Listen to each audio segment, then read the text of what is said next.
গ্রাম অঞ্চলের একটা কথা আছে, ছাই ফেলাতে ভাঙা কুলা। তো প্রায় দেখা যায় ভাঙা কুলা ভাঙা থাকলে কিন্তু কেউ ফেলে না। কারণ ওইটাতে ছাই ফেলতে হয়, ছাই নিয়ে যায় ফেলে। এটা আমি দেখেছি, অবশ্য শুনেছি। কিন্তু আমার ভাঙা কুলাটা কিন্তু ছাই ফেলার কোনো কাজেই লাগে না। তো আমি এভাবে নোংরা ফেলি মাঝে মাঝে। আসসালামু আলাইকুম, সবাই কেমন আছেন? আশা করছি সবাই অনেক ভালো আছেন। আমি আজকে দুপুরে রান্না-বান্নার আপডেট নিয়ে চলে এসেছি। আপনারা অনেকেই আমার রান্না পছন্দ করেন, আবার অনেকেই পছন্দ করেন না এটা জানি। তারপরও আমি মাঝে মাঝে আমার রান্নার ব্লগ ভিডিও করে থাকি, কারণ এটা আমার ভালো লাগা কাজ করে, এজন্য। আর আজকে বেগুনগুলো কিন্তু অনেক সুন্দর ছিল, একদম নরম। তো আর বিচিগুলো একদম জালি, মানে বেগুনটা মানে আরও বড় হবে এরকম বোঝা যাচ্ছিল। তো এই বেগুন দিয়ে মাছ রান্না করতে কিন্তু অনেক ভালো লাগবে, আর খেতেও মজা লাগবে। আর এসব বেগুন না কাটতেও ভালো লাগে। আর এই সাইডে একটু সিম ছিলে নিচ্ছি। সিমগুলো এভাবে গোটাই রাখবো, কারণ আমি সেদ্ধ করে হচ্ছে যে খাবো, এই কারণে। তো সে সিম আর কিছু পটল সেদ্ধ করব, মানে এগুলো আমি সেদ্ধ খাবো। আর এছাড়াও বাসায় যে রান্না হচ্ছে মাছের তরকারি, এগুলো দিয়ে আমি আজকে লাঞ্চটা করব। আজকে আমি কোনো ভাত নিব না, শুধুমাত্র মাছের মাথা, লেজ, তারপরে হচ্ছে যে পটল সেদ্ধ, তারপরে এই যে সিম সেদ্ধ, এগুলো দিয়ে আজকে আমি লাঞ্চটা কমপ্লিট করব মনে মনে ভেবেছি। এই সাইডে তো একটু পটলগুলো সুন্দরভাবে চেয়েছে, আমি হচ্ছে যে মাঝখান থেকে ফালি করে নিচ্ছি, কারণ হচ্ছে এগুলো একটু ভাজি করব এই জন্য। কিছুদিন হচ্ছে কিন্তু আমার বাসায় পটল ভাজিটা খুবই জনপ্রিয় হয়ে গিয়েছে, আর আমারও বেশ ভালো লাগে। এখানে আমি কিন্তু একদম কড়াই ধুয়ে কড়াইটা চুলাতে বসাই দিয়েছি, আর এই সাইডে হচ্ছে এত মাছি, কি যে করব। আমি মাছির অত্যাচারে আসলে অতিষ্ঠ হয়ে গেছি। তো এই তো মাছগুলো ধুয়ে নিয়েছি, তারপরে মাছের লবণ আর হলুদ দিয়ে সুন্দর করে মেখে নিচ্ছি। রাফসানের আব্বু তো মাছ ভাজা রান্না পছন্দ করে না, আমার বেশ ভালো লাগে। এজন্য আমি আজকে মাথার একটা লেজ খাবো, এজন্য মাথার লেজটা আমি সুন্দর করে ভেজে নেব। একদম কড়া করে ভেজে রান্না করলে না আমার কাছে খেতে খুবই ভালো লাগে। আর রাফসানের আব্বুর জন্য ভাজবো না, এমনি জাস্ট কষায় রান্না করব। তো আমার জন্যই তো আমি একটা মাথা আর লেজ সুন্দরভাবে এখন একদম তেলে দিয়ে দিচ্ছি ভাজি করার জন্য। আমি কিন্তু একদম উল্টে পাল্টে সুন্দর করে ভেজে নিয়েছি।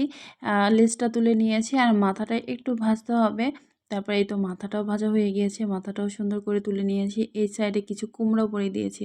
এই শীতকালে কুমড়ো বড়িগুলো খেতে এত যে মজা লাগে, আমার তো মনে হয় যে ৫-৬টা কুমড়ো বড়ি খাওয়ার পরও মনে হয় আরও খাই এরকম মনে হয়।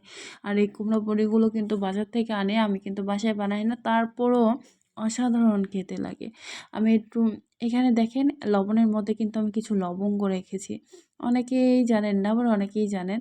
তো কেন রেখেছি কেউ কি বলতে পারবেন? এই সাইডে আমি কিন্তু তেল, পেঁয়াজ দিয়েছিলাম। পেঁয়াজটা একদম বেরেস্তা হয়ে গিয়েছে। তারপর একটু পানি দিয়ে দিয়েছি। তার মধ্যে আমি জিরা গুঁড়া, হলুদের গুঁড়া, মরিচের গুঁড়া, তারপর ধনিয়া গুঁড়া, যেহেতু বড় মাছ ধনিয়া গুঁড়ো অবশ্যই দিতে হবে, নাহলে কিন্তু মাছের একটা গন্ধ লাগবে। আর এখানে সুন্দর করে এখন মশলাটা কষিয়ে নিচ্ছি, তারপর আদা রসুনের বাটা দিয়ে দিচ্ছি। ধনিয়া গুঁড়া দেখা যায় যে কাঁচা মাছ রান্না করলে, মানে মাছ কষিয়ে রান্না করলে ধনিয়া গুঁড়োটা একদম দিতেই হয়। আর যদি মাছটা সুন্দর করে ভেজে রান্না করি, তাহলে কিন্তু ধনিয়া গুঁড়োটা না দিলেও হয়, কারণ মাছের গন্ধটা একটু কম লাগে ভাজলে। কিন্তু আমার বাসায় তো ভাজা মাছ ওইভাবে চলে না। আর এই সাইডে আমি পটলটা ভাজা তুলে দিয়েছি। একদম তেল দিয়ে লবণ হলুদ দিয়ে সুন্দর করে ভেজে নিচ্ছি। এখানে কিন্তু পেঁয়াজ দেবো, তবে এখন না, একটু দেরি আছে। আর এই সাইডে মশলাটা কষানো হয়ে গিয়েছে। কষানোর মধ্যে কিন্তু আমি মাছগুলো দিয়ে দিলাম। মাছগুলো কষিয়ে নিতে হবে, কারণ এগুলো হচ্ছে কাঁচা মাছ, ভাজা না। এজন্য সুন্দর করে মাছগুলো দিয়ে আমি কষিয়ে নিচ্ছি। আর আমরা কিন্তু সাধারণত দেখা যায় যে রাশেদ দুপুরবেলায় বেশি খায়। রাতের বেলা সেরকম খায় না, হালকা পাতলা কিছু খায়। কিন্তু মাছ, ভাত, মাংস এগুলো রাতে কখনোই খায় না। কিন্তু দুপুরবেলা দেখা যায় যে রাফসানের আব্বুরও ২-৩ পিস ছাড়া মাছ হবে না। আমিও ২-৩ পিস মাছ ছাড়া আমাদের হয় না। এজন্য একটু মাছটা বেশি করে রান্না করি। আর কখনো মনে হয় যে না, আজকে একটু কম খাবো। সেদিন হয়তো ২ পিস কিংবা ৩ পিস রান্না করলেই হয়ে যায়। আর এই সাইডে হচ্ছে পটল ভাজার মধ্যে আমি কিছু পেঁয়াজ দিয়ে দিলাম, কারণ হচ্ছে পটল ভাজা প্রায় হয়ে এসেছে। এই পর্যায়ে পেঁয়াজগুলো দিয়ে দিয়েছি। এখন পেঁয়াজটা একটু হালকা ব্রাউন কালার আসবে, তখনই পটল ভাজা হয়ে যাবে। এই সাইডে আমি একটা হলো যে মাছগুলো এখন তুলে রেখে দিচ্ছি। মাছ কষানোর পরে যে মশলাগুলো আছে এর মধ্যে আমি আলু আর বেগুন দিয়ে দিব, দিয়ে সুন্দর করে কষিয়ে নেব। আর মাঝখানে একদম টুক করে আমি কিছু কুমড়া বড়ি দিয়ে দেবো, কারণ কুমড়া বড়ি এ পর্যায়ে না দিলে দেখা যাবে যে মশলা ঢুকবে না। এখন এই ৩টার সঙ্গে সুন্দর করে কষিয়ে নিব মশলার সঙ্গে। আমার কাছে না একটা আমি তরকারি রান্না করি, এই তরকারিটা খুবই খেতে ভালো লাগে, আলু আর বেগুনের পুরপুরি। এটা অনেক মজার লাগে, আর এটা আমি বেশিরভাগ শীতকালেই করে থাকি, কারণ মাঝে মাঝে টমেটো দিই, তো এই জন্য শীতকালেই করে থাকি। তো আমার আলু বেগুন কষানো হয়ে গিয়েছে, মাছগুলো উপরে থেকে দিয়ে দিলাম। তো যে প্লেটে রেখেছিলাম সেই প্লেটটা এইভাবে ধুয়ে সুন্দর করে দিয়ে দিচ্ছি, কারণ মশলা লেগে আছে। তো এভাবে তো ঝোল দেওয়া হয়ে গেছে, উপরে থেকে আমি একটু ভাজা জিরা গুঁড়া দিয়ে দিচ্ছি। এখন সুন্দর করে ঢেকে দিয়ে দেব, বলকটা আসবে, ঝোলটা কমে যাবে, তাহলে রান্না হয়ে যাবে। তো এই তো রান্না হয়ে গিয়েছে। আমি গোসল করে একদম ফ্রেশ হয়ে রাফসানের জন্য খাবার নিয়েছি। এখানে কয়েকটা পটল ভাজি নিয়েছি, একটু পেঁয়াজ নিয়েছি, কারণ পটল ভাজিতে ভাত মেখে রাফসানকে দিলে খুবই সুন্দর খায়, আর মাছ খেতেই চায় না। তারপরে একটা সুন্দর দেখে পেটি নিয়েছি, আর মাছ না খেতে চাইলে শুধুমাত্র পটল ভাজিতেই তাকে খাইয়ে দেবো সুন্দর করে। একটু বেগুন আলু ঝোল নিয়েছি।